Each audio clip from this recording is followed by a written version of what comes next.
അംബേദ്കറെ ഏറ്റവും കൂടുതൽ അപമാനിക്കാനും ചെറുതാക്കാനും ശ്രമിച്ചിട്ടുള്ള നെഹ്റുവാണ്.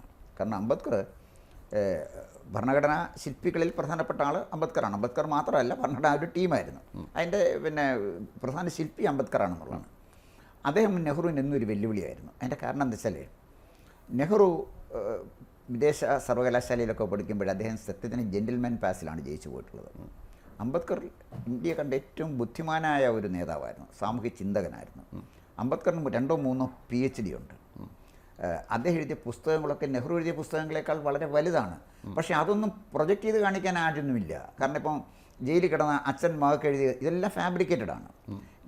ഈ ഇന്ത്യയുടെ ചരിത്രം, നെഹ്റു സൃഷ്ടിച്ചു വെച്ച ഇന്ത്യയുടെ ചരിത്രം, ഇന്ദിരാഗാന്ധിയും രാഹുൽ ഗാന്ധിയും തുടർന്ന് വന്ന ഇന്ത്യയുടെ ചരിത്രം കൂലിയെഴുത്തുകാരായ ചരിത്രകാരന്മാരെ കൊണ്ട് എഴുതിച്ച ഒരു അപസർപ്പക നോവൽ പോലെ പരിഹാസ്യമാണ് ഇന്ത്യൻ ചരിത്രം.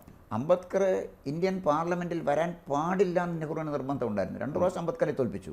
ഏറ്റവും രസകരമായ കാര്യം, ഒരു പ്രാവശ്യം അംബേദ്കർ നിൽക്കുമ്പോഴേ, എനിക്ക് തോന്നുന്നു 52-52 ആ കാലഘട്ടത്തിലാണ്, അദ്ദേഹത്തിനെ തോൽപ്പിക്കാനുള്ള ദൗത്യം കൊടുത്തയച്ചത് SA ഡാങ്കയുടെ കയ്യിലാണ്, കമ്മ്യൂണിസ്റ്റ് നേതാവ്. ഇനി രണ്ടാമതൊരു കാര്യം, അംബേദ്കർക്ക് ഭാരതരത്ന കൊടുത്ത ആരാണ്? കോൺഗ്രസ്സാണ്. അംബേദ്കറെ ഭാരതരത്ന കൊടുത്ത് ആദരിച്ചത് BJP അല്ലേ?